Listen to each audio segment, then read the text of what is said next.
Well, it's great to be here with all of you, so thank you so much. Sagar, thank you for being a great customer of Salesforce. You're welcome. A lot of customers, a lot of companies have this question about where do they get started on their agentic journey? What use case, what's the thing that I should go after? You guys have done a lot across your customer experiences, your employees. So how did you get started? How did you think about where you should focus? Yeah, so when we started, really, we were looking for efficiencies for our three audiences: restaurants, diners, and our internal employees. AI agents allowed for natural language conversations in a much more fluid and authentic way. So we started by saying, well, where do we have those conversations across those three audiences? Customer service was a natural first step. Thank you, Salesforce. We partnered with you to launch AI agents in our chat experiences. For us, a key metric was how many questions are we resolving without escalating to a human agent? And we were able to improve that pretty dramatically.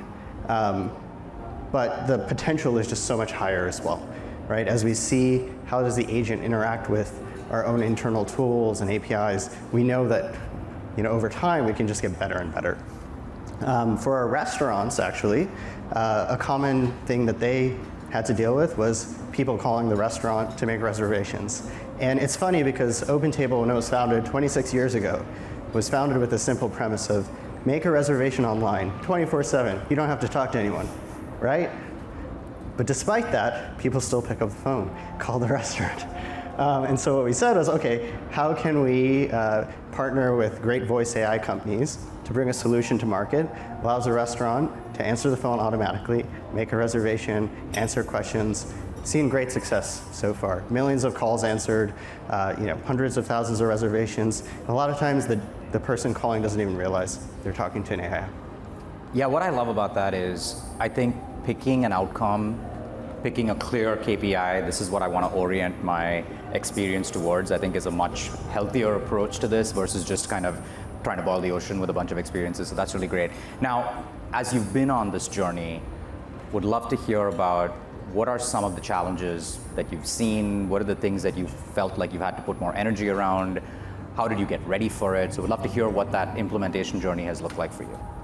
Yeah, I mean, one of the, in addition to figuring out what's your metric, what are you targeting, I think understanding the data and is your data in a state where it can be consumed by this AI is a critical concern. So for internal efficiencies, we use a tool called Glean.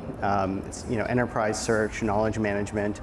And what it's based on is it says, hey, I'm going to take all this internal data and provide you an answer in a more intuitive way without having to read through all the documents, right? So previously it might have just shared the links. Now it's going to give you an answer.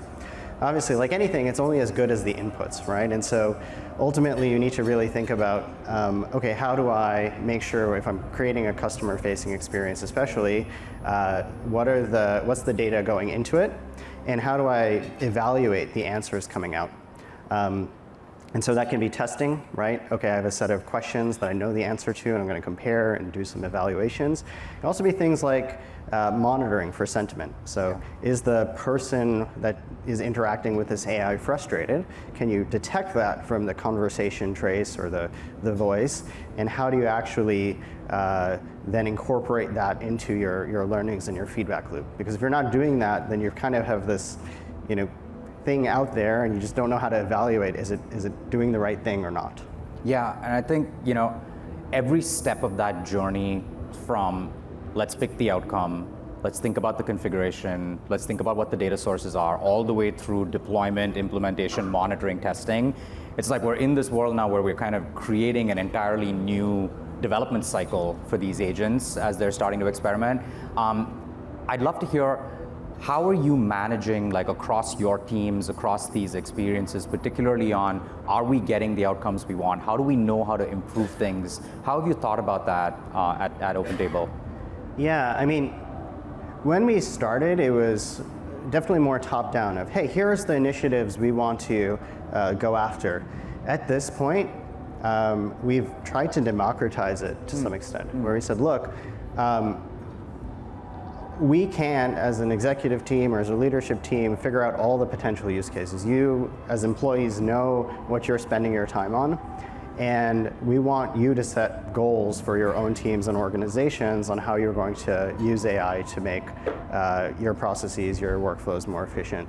And that's actually been, pretty interesting in that you can potentially take a lot of wrong turns, but in this world, experimentation is key. And honestly, it helps us bring the employees along for the journey, right? Like, okay, how are you going to use AI to make yourself more efficient is different than us saying, here's a new tool, please use it, right? And so it's been pretty empowering for the organization to hear that message of, actually part of your job as a leader or as a person on a team is to actually get better at AI and use AI in your job every day.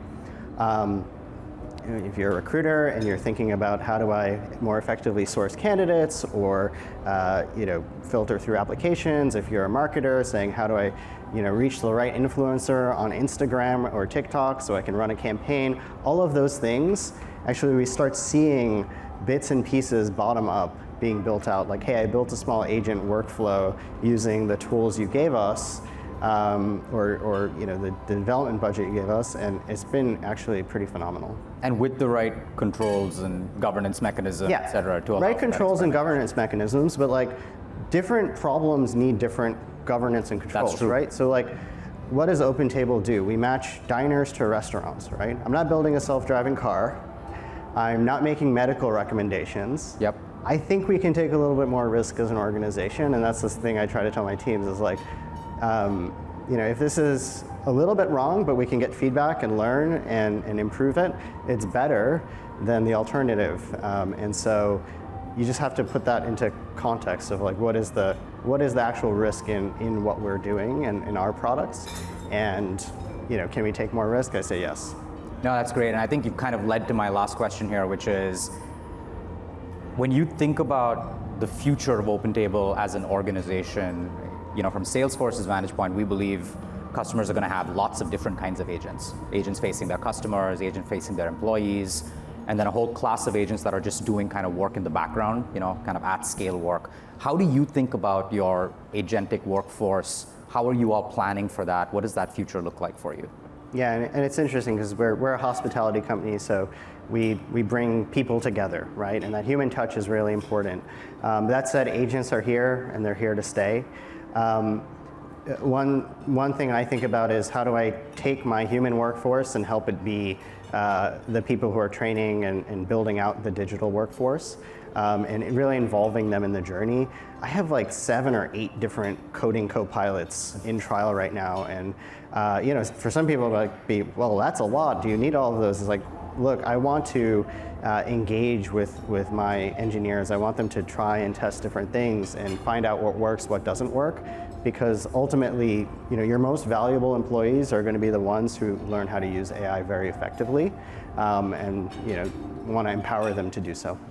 That's great. Well, Sagar, thank you so much for spending some time with us. All right. All right, good to see you. Thank you all. Appreciate it.